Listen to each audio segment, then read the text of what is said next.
Good morning students, my name is Mrs Kamini Swaraj और आज की क्लास में आप सभी का स्वागत है। पिछली लास्ट क्लास में हमने अपना आप बहु प्रिंसिपल कंप्लीट कर लिया था और हमने इलेक्ट्रॉनिक कॉन्फ़िगरेशन सीखने की शुरुआत की थी और मैंने आप सभी को कहा था कि आप सभी क्या करेंगे और भी एलिमेंट्स के इलेक्ट्रॉनिक कॉन्फ़िगरेशन को प्रैक्टिस करके क्या करेंगे, सॉल्व करेंगे। ठीक है, तो अब आज हमारी क्लास में हम क्या करने वाले हैं, एक नए टॉपिक की ओर आगे बढ़ने वाले हैं। हमने पहले तो देख लिया था मल्टी इलेक्ट्रॉन सिस्टम के लिए। ठीक, मैंने जब आपको उस दिन क्या किया था, आप बहु पढ़ाया था। जब आप बहु प्रिंसिपल के बारे में हमने पढ़ा था बच्चा, तो हमने देखा था ये क्या था, मल्टी इलेक्ट्रॉन सिस्टम के लिए जो हमने इलेक्ट्रॉनिक कॉन्फ़िगरेशन देखा था, वो क्या देखा था, वो था हमारा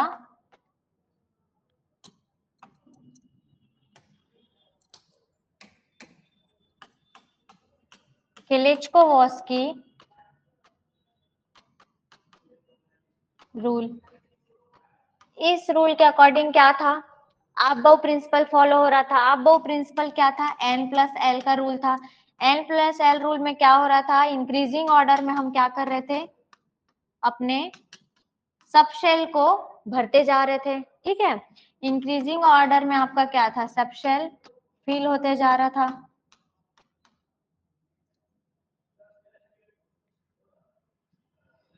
ठीक, अब इसमें इंक्रीजिंग ऑर्डर में आपका सब सेल फिल होते जा रहा था। अब इसमें देखिए क्या था, 1s 2s 2p 3s 3p 4s 3d, इस तरह से हम इंक्रीजिंग ऑर्डर में अपने ऑर्बिटल्स में इलेक्ट्रॉन क्या करते जा रहे थे, फिल करते जा रहे थे।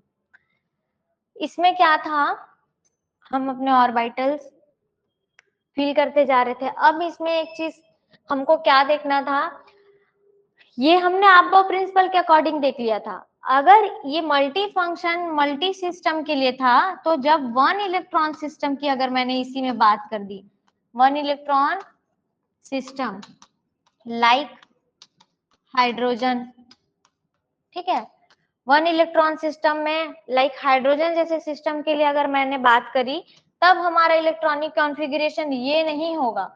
हमारा इलेक्ट्रॉनिक कॉन्फ़िगरेशन का जो तरीका है वो क्या होगा, बदल जाएगा। देखो क्या होगा इसमें चेंजेस। ठीक, इसमें तब क्या हो जाएगा, ये हो गया 1s, फिर इसमें क्या था, देखो ये इंक्रीजिंग ऑर्डर का मैंने साइन बना दिया, चलो इधर। ठीक, इस तरह से हम आगे जाते जाएंगे। ये था हमारा किलिचकोवस्की रूल का। अब हम इसमें क्या करेंगे, वन इलेक्ट्रॉन सिस्टम की जब हम बात करेंगे, जैसे like hydrogen one electron system है क्योंकि इसके पास क्या है, एक ही इलेक्ट्रॉन है। तो जब हम इस इलेक्ट्रॉन सिस्टम की बात करेंगे तो हमारा इलेक्ट्रॉनिक कॉन्फ़िगरेशन क्या होगा, देखो 1s 2s, थोड़ा डिस्टेंस में लिखते हैं। ठीक, 1s 2s 2p 1s 2s 2p 3s। ठीक है, तो इसमें क्या हो जाएगा, ये इससे ग्रेटर देन तो है लेकिन ये दोनों बराबर होंगे।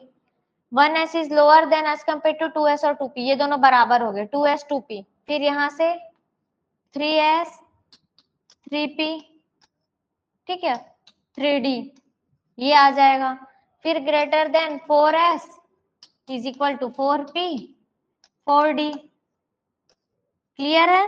तो वन इलेक्ट्रॉन सिस्टम के लिए बच्चा आपको इस तरह से ट्रांसफॉर्मेशन करना है इसका, कि वन इलेक्ट्रॉन सिस्टम में आपका जो है n जहां जहां सेम होगा वो वैल्यू क्या हो जाएगी, आपकी इक्वल हो जाएगी। ये देखो, ठीक, तो ये नोट डाउन करके रखेंगे कि वन इलेक्ट्रॉन सिस्टम के लिए आपका इलेक्ट्रॉनिक कॉन्फ़िगरेशन का जो सीरीज है, किलिचकोवस्की सीरीज, इस तरह से कन्वर्ट हो जाएगा। और आपका जब आप मल्टी क्या करते हैं, मल्टी इलेक्ट्रॉन सिस्टम के लिए वर्क करते हैं,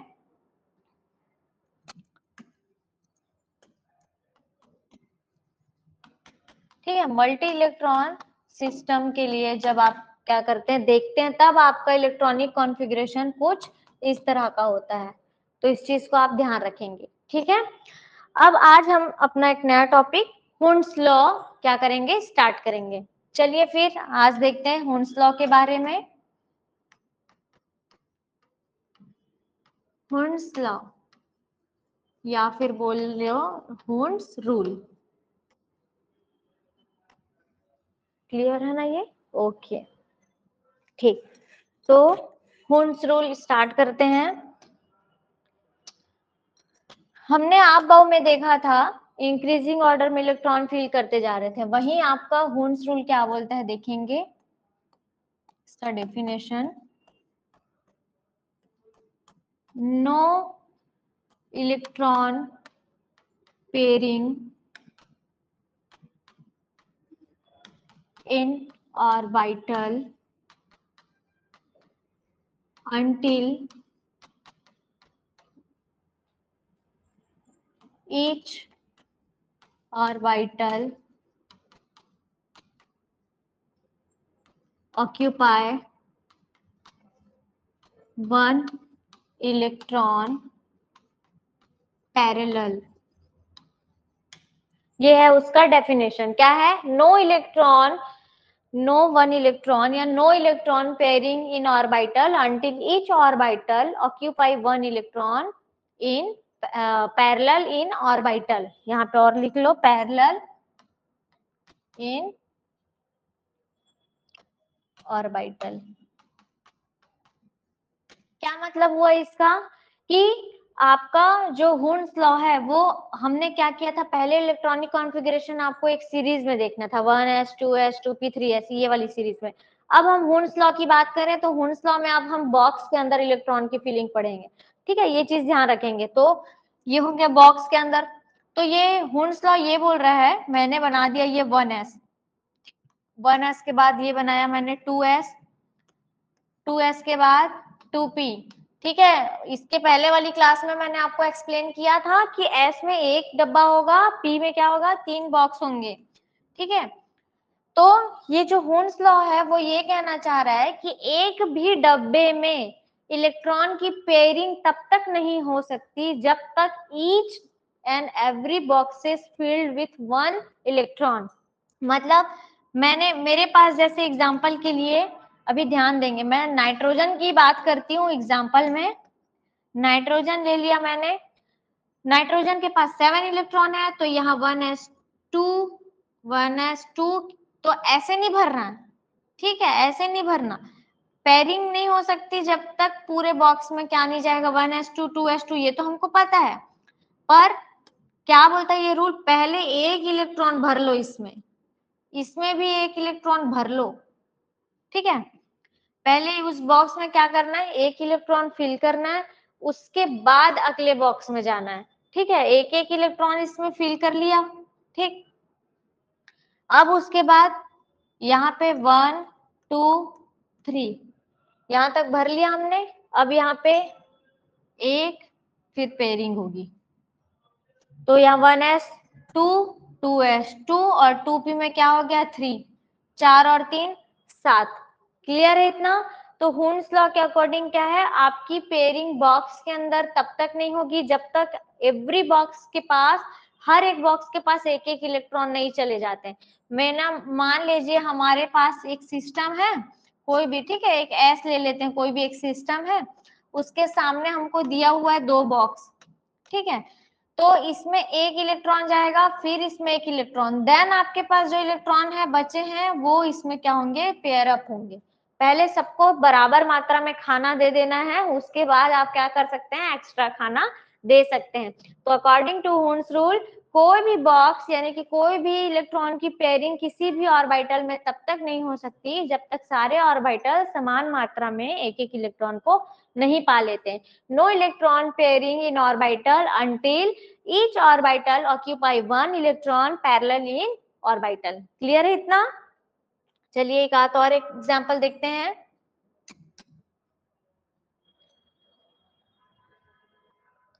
तो ये है हुंड्स लॉ।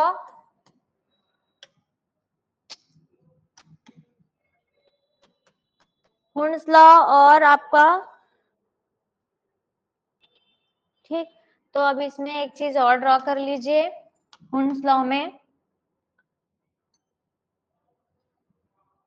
चलिए, अगर मैंने 1s की बात करी यहाँ हुन्स लॉ में, मैंने बोला आपके पास 1s, ठीक है, आपके पास ये बॉक्स है, ठीक, 1s1 की बात करी तो पहले बॉक्स में ऐसे इलेक्ट्रॉन जाएगा, ठीक है, उसके बाद 1s के बाद यहाँ पर अगर मैंने 2p की बात करी, 2p2 लिख दिया, तो क्या होगा इसके अंदर, पहले एक जाएगा फिर दूसरा जाएगा। 2p3 की बात करी अगर मैंने, तो बॉक्स के अंदर पहले क्या जाएगा, 1 2 और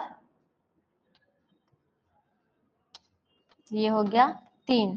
अगर 2p4 की बात करी तो 3 बॉक्स बनाएंगे, एक एक बॉक्स में पहले पूरा दे दीजिए, फिर चौथा इसमें आएगा। क्लियर है? वही चीज कहना चाह रहा है वो हुन्स रूल। 1s और 2s, इसमें हो गया आपका 1 भरेंगे पहले, अगर किसी का इलेक्ट्रॉनिक कॉन्फ़िगरेशन ये है तो, ठीक, फिर इसमें 1 भरेंगे, अब यहाँ पे फिर 2 भरना है, फिर यहाँ पे 2, इस तरह से। ये किसका हो गया, मान लेते हैं बेरिलियम, बेरिलियम में ऐसे फिल करना है। क्लियर है इतना? चलिए फिर नोट डाउन करिए।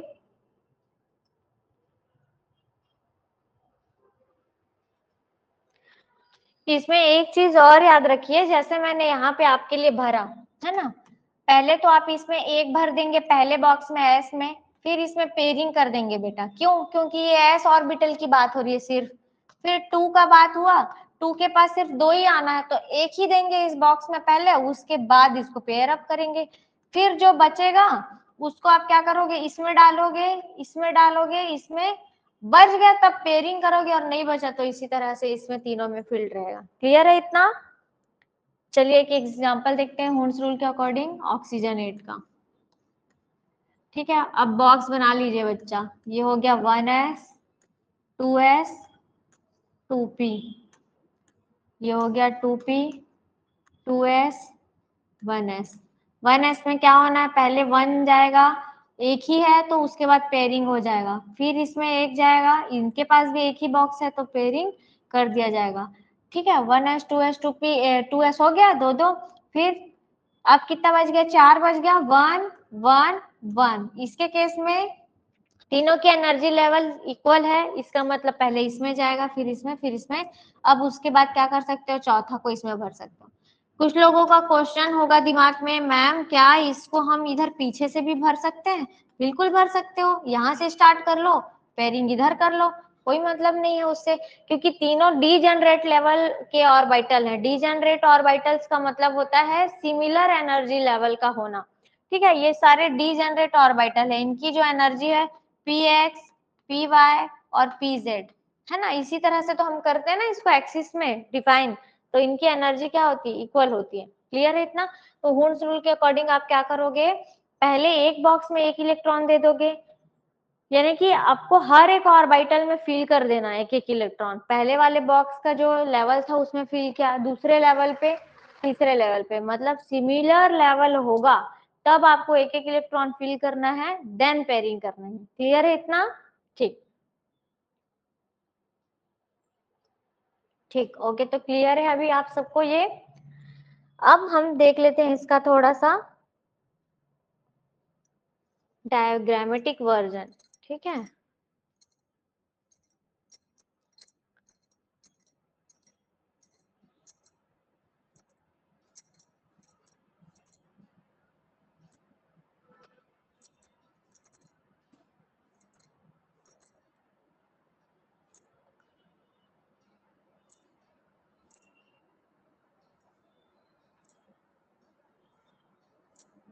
कहाँ है, वेट, ठीक, क्वांटम नंबर हमने कर लिया था। जैसे कि यहाँ पे देख लीजिए सबशेल, ठीक है, जो मैंने सबशेल की बात करी थी आपको प्रीवियस क्लास में, कि एस जो आपका सबशेल है वो क्या होता है, स्फेरिकल होता है। देख लीजिए उसमें एक एक्सिस दिखा रहा है आपको, एक्स एक्सिस, ठीक, और जो आपका पी है, कलेक्शन ऑफ डम्बल शेप का कलेक्शन होता है, 3 इसमें एक्सिस होते हैं, एक्स वाई और जेड। ठीक, जैसे मैंने आपको पिछले क्लास में एक ऐसे डंबल शेप बनाया था, अगर मैं इसको एक्सिस में ले लूं तो कैसा जाएगा बेटा, देखो ये हो गया तुम्हारा, अगर ये एक्स एक्सिस में है, इसको वाई ले लो, ये हो जाएगा तुम्हारा जेड एक्सिस। इस तरह से वो डंबल शेप का आपको क्या करना है, एक्सिस में डिफाइन करना है। Collection of double dumbbell shape वो हो गया आपका डी का। साथ में हमने क्या किया था, एफ के बारे में जब देखा था, ठीक है, surface plots which are similar are said to be a same subset. अगर आपको सरफेस पे क्या हो गया, सिमिलर जो सबसेल है उसको क्या करेगा, डिफाइन करेगा, अगर वहां पर क्या है, प्लॉट किया गया है सेम एक्सिस पर, ठीक, एक्स वाई और जेड एक्सिस पर, उस चीज को ध्यान रखेंगे। जैसे कि ये पूरा एक्स हो गया, ये पूरा वाई हो गया और ये पूरा जेड हो गया, ऐसे बोल रहे हैं वो। क्लियर? ठीक।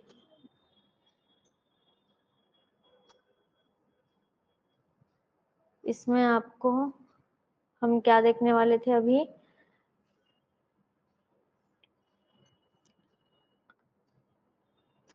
ठीक, ये मैं दिखाने वाली थी आपको, ध्यान से देखेंगे। इसी अबव प्रिंसिपल के बारे में हम पढ़े थे, तो देख क्या कर रहे थे, इसमें 1s से हमने स्टार्ट किया था जो कि हमारा 7s तक गया था।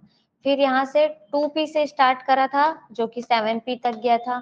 फिर 3d से स्टार्ट करा था, 7d तक गया था, और देन 4f से स्टार्ट किया था और क्या था, 7f तक गया था। और इसी तरह से लिखते हुए चलेंगे और उसको क्या करते जाएंगे, कट करते जाएंगे। यही मैंने आपको फॉर्मूला बताया था। इसमें क्या है, ड्रॉ किया है उसने, तो इस चीज को क्लियरली ध्यान से समझेंगे। नेक्स्ट अभी हम क्या देखने वाले हैं, पाउलिस एक्सक्लूजन। हमारा हुन्स लॉ भी हमने क्या कर लिया, कंप्लीट कर लिया। साथ में चलिए पहले थोड़ा हुन्स लॉ को और देख लेते हैं। हुन्स लॉ में देखो इस तरह के एनर्जी लेवल्स है, ठीक है।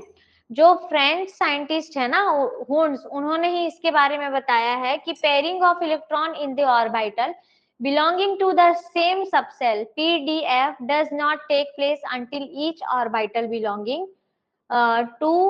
belonging to that subshell has got one electron। ये कहना चाह रहे हैं, मैंने s में अगर एक भरा तो उसको फील्ड करके अलग कर दिया, 2s में भी वन फिल किया, दूसरा फिल किया, अलग कर दिया।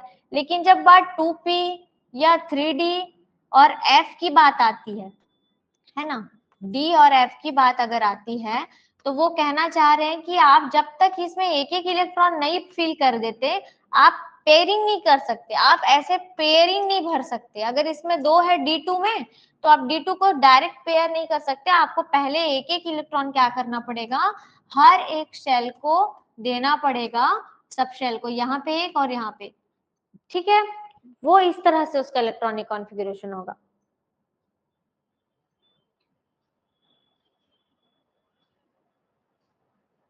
देख लीजिए इसमें आप, ये हो गया लिथियम। लिथियम का होता है एटॉमिक नंबर 3। पहले आपने 1s2 को क्या कर दिया, फिल कर दिया, और 2s में क्या गया, 1 गया, ठीक।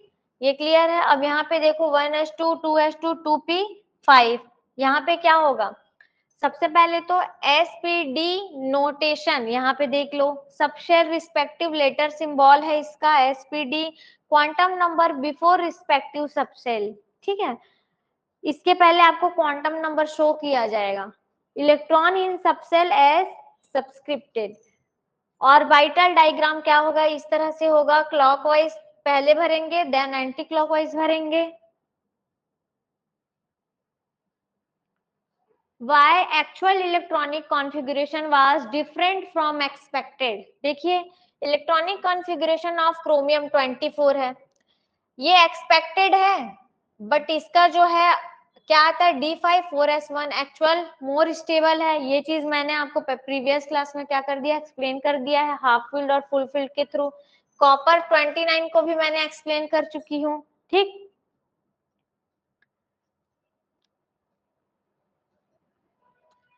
Cases of stability of half filled and complete filled subshell, symmetrical distribution of electrons, second change exchange energy। ये आपको कोऑर्डिनेशन कंपाउंड में मैंने पहले ही बताया कि और अच्छे से एक्सप्लेन होगा, बट इसके एक दो रीजन है। ये है एक्सचेंज एनर्जी, बोलते हैं जितना ज्यादा एनर्जी का एक्सचेंज होगा उतना ज्यादा वो ऑर्बिटल स्टेबल कहलाता है, ठीक। तो सिमेट्रिकल डिस्ट्रीब्यूशन ऑफ इलेक्ट्रॉन्स इस तरह से होगा, यहाँ पर क्या होगा, 4 इलेक्ट्रॉन अगर एक्सचेंज हो रहे हैं, 3 इलेक्ट्रॉन यहाँ पे एक्सचेंज हो रहे हैं, यहाँ पे 2 इलेक्ट्रॉन और यहाँ पर 1 इलेक्ट्रॉन, तो जितना ज्यादा एक्सचेंज होगा उतनी ज्यादा उसकी एनर्जी होगी। ठीक, चलिए तो फिर हम क्या करते हैं, पाउलिस एक्सक्लूजन को कंप्लीट कर लेते हैं, फिर हमारे पास सिर्फ कुछ एक दो टॉपिक बचेंगे, फिर हमारा चैप्टर भी कंप्लीशन की ओर है। पाउलिस एक्सक्लूजन प्रिंसिपल, ठीक है, पाउलिस ने no two electron in an atom can have same set of 4 quantum number. Pauli's कह रहे हैं कि जो हमारे क्वांटम नंबर है, हमारे एक इलेक्ट्रॉन के 4 क्वांटम आपके क्या है रिप्रेजेंट होते हैं ना, जैसे 1s है तो उसके चारों क्वांटम नंबर में पहला था principal quantum number, azimuthal quantum number, फिर आपका मैग्नेटिक क्वांटम नंबर और आपका स्पिन क्वांटम नंबर। तो वो पाउलिस के अकॉर्डिंग कोई भी दो इलेक्ट्रॉन्स की चारों क्वांटम संख्याएं समान नहीं हो सकती, ये बिल्कुल भी पॉसिबल नहीं है। कैसे, एग्जांपल के लिए अगर मैंने 1s बोला और 2s बोला, तो 2s के लिए n की वैल्यू 2 हो गई, l की वैल्यू आपका क्या हो गया, s के लिए 0 हो गया, ठीक है। अब यहाँ पर m की वैल्यू देखोगे तो -l, 2 प्लस l जाएगा, तो माइनस प्लस माइनस 2 ये हो गया, और प्लस माइनस 1 और ये 0, ठीक है। l का वैल्यू ये हो गया, साथ में स्पिन, स्पिन अब यहाँ पर जो स्पिन आएगा, जो भी आपका इलेक्ट्रॉन यहाँ पे फील होगा 1s1 या जो भी, तो उसके लिए मान लेते हैं 1/2 आ गया। अब 1s1 की बात की जाए तो यहाँ पर आपका n 1 हो गया, l 0 हो गया, मान लेते हैं ये मैच भी कर गया, ठीक, +1/2 ये मैच भी कर गया, पर ये तो डिफरेंट है ना n। तो पाउलिस यही कहना चाह रहे हैं कि जो दो इलेक्ट्रॉन्स होंगे उनकी चारों क्वांटम संख्याएं कभी भी समान नहीं हो सकती है। मतलब कि एक इलेक्ट्रॉन की चारों क्वांटम संख्याएं दूसरे इलेक्ट्रॉन के साथ कभी भी मैच नहीं होंगी, या तो 3 क्वांटम संख्याएं मैच कर सकती हैं, चौथी आपकी क्या होगी, डिफरेंट होगी।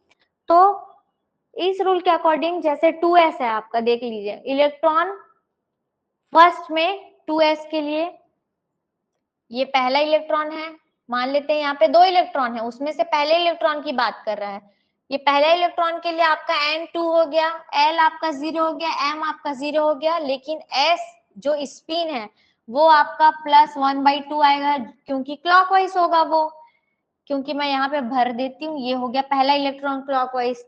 तो दूसरा इलेक्ट्रॉन कैसे फील होगा, ऐसे फील होगा ना एंटी क्लॉकवाइज। तो इलेक्ट्रॉन 2 की जब हम बात करते हैं तो मान लेते हैं उसका n भी सिमिलर है, l भी सिमिलर है, m भी सिमिलर है, बट उसका जो s होगा वो क्या होगा, -1/2 होगा। क्या चौथा क्वांटम नंबर मैच कर रहा है, नहीं। It means according to Pauli's दो इलेक्ट्रॉनों की कभी भी चारों क्वांटम संख्याएं मैच नहीं करेंगी, सिमिलर नहीं होंगी अकॉर्डिंग टू पाउलिस, ठीक। It shows that only two electron may exist in the same orbital and these electron must have opposite spin। ये जो स्पिन है वो आपको ये बता रहा है कि ये जो इलेक्ट्रॉन है वो दोनों सेम ऑर्बिटल यानी सेम बॉक्स के अंदर एग्जिस्ट तो करते हैं, पर इनके प्रिंसिपल नंबर यानी कि principal quantum number, azimuthal quantum number और मैग्नेटिक क्वांटम नंबर ये तीनों सिमिलर हो सकते हैं बच्चा, लेकिन चौथा यानी कि स्पिन क्वांटम नंबर डिफरेंट ही होगा, क्योंकि क्लॉकवाइज और एंटी क्लॉकवाइज हम इलेक्ट्रॉन को क्या करते हैं, फील करते हैं। इट मींस कि ये जो प्रिंसिपल है हमको ये बताता है कि कभी भी दो इलेक्ट्रॉन की चारों क्वांटम संख्या बराबर नहीं हो सकती है। क्लियर है? तो अकॉर्डिंग टू पाउलिस ये आपका पाउली एक्सक्लूजन हो गया, ठीक। So maximum number of electron in a shell with quantum number n is 2n²। ये जो फॉर्मूला हमने पढ़ा था प्रीवियस क्लास में, इसको भी ध्यान रखेंगे कि मैक्सिमम नंबर ऑफ आपके जो क्वांटम नंबर है इलेक्ट्रॉन का शेल में कितना हो सकता है, 2n²। n के जगह में वैल्यू रख लो, s = 2 आ जाएगा, ठीक। उसके बाद अगर आपने 3 रखा n की जगह में तो 12 आ जाएगा, यानी कि इस तरह से आपके मैक्सिमम नंबर sp,df कितने इलेक्ट्रॉन्स आ सकते हैं 2n² से आप क्या कर सकते हैं, पता कर सकते हैं। क्लियर है? साथ में इसको पाउलिस एक्सक्लूजन प्रिंसिपल क्यों कहते हैं, ठीक है, हमने तो देख लिया पाउली एक्सक्लूजन प्रिंसिपल में जो हमारा डेफिनेशन है वो ये कहता है कि कोई भी इलेक्ट्रॉन क्या है, दो इलेक्ट्रॉन की क्वांटम संख्याएं समान नहीं हो सकती। तो इस क्वांटम नंबर को, क्लियर है ना, इस क्वांटम नंबर को हम, तो पाउलिस एक्सक्लूजन इसको क्यों कहते हैं, इट मीन्स कि देख लीजिए, पाउलिस प्रिंसिपल तो हमको समझ में आ गया कि अकॉर्डिंग टू ये होता है, लेकिन एक्सक्लूजन और का मीनिंग जान लीजिए। कभी कभी एकदम शॉर्ट नोट्स में ये भी पूछा जाता है कि why Pauli's principle is called exclusion principle. इसका मतलब होता है कि जो आपका ये मीनिंग है ना, ये जो सॉरी वर्ड्स है ना एक्सक्लूजन का, एक्सक्लूजन का मतलब होता है कि एक जैसे कि हम इंक्लूड करना बोलते हैं, इंक्लूड करना मतलब कि उसमें मतलब कि उसको अंदर ले लेना है ना, उसमें ऐड कर लेना। बट एक्सक्लूजन यानी कि एक्सक्लूडेड, ये जो क्वांटम नंबर्स है, जैसे कि ठीक है, ये 2s1 हो गया और ये 2s2 हो गया, अगर ये सिमिलर क्वांटम नंबर रखेंगे तो इनको हम क्या बोलेंगे, इंक्लूडेड है बोलेंगे, इंक्लूडेड। बट एक्सक्लूडेड में क्या हो जाएगा, एक्सक्लूडेड में हो सकता है तीन चीजें इंक्लूड कर दी गई हो पर चौथी चीज मैच ना करे। और अगर हम इंक्लूडेड बोलते हैं तो इंक्लूडेड इट मीन्स कि चारों चीज क्या है, इंक्लूडेड है। ठीक है, अगर मैं आपसे जनरल टॉक में ये बोलूं कि एक एग्जाम होने वाला है और उसमें सारे सब्जेक्ट जो जनरल होते हैं वो इंक्लूडेड है एक्सेप्ट मैथमेटिक्स, तो आप इसका मतलब क्या समझेंगे कि उसमें सभी विषय समाहित है, सभी विषय आने वाले हैं, सारे सब्जेक्ट, बट मैथ्स बस उसमें क्या है, समाहित नहीं है, उसमें मैथ्स नहीं आएगा। वही चीज ये जो एक्सक्लूजन बोल रहा है ना, एक्सक्लूजन में क्या है, तीन चीजें क्वांटम, जो दो इलेक्ट्रॉन है उनके तीन क्वांटम नंबर को इंक्लूड तो किया जा सकता है, जैसे ये तीनों है, बट चौथा एक्सक्लूडेड होगा, नॉट पॉसिबल, चौथा क्या होगा, एलिमिनेटेड होगा, वो सिमिलर हो ही नहीं सकता।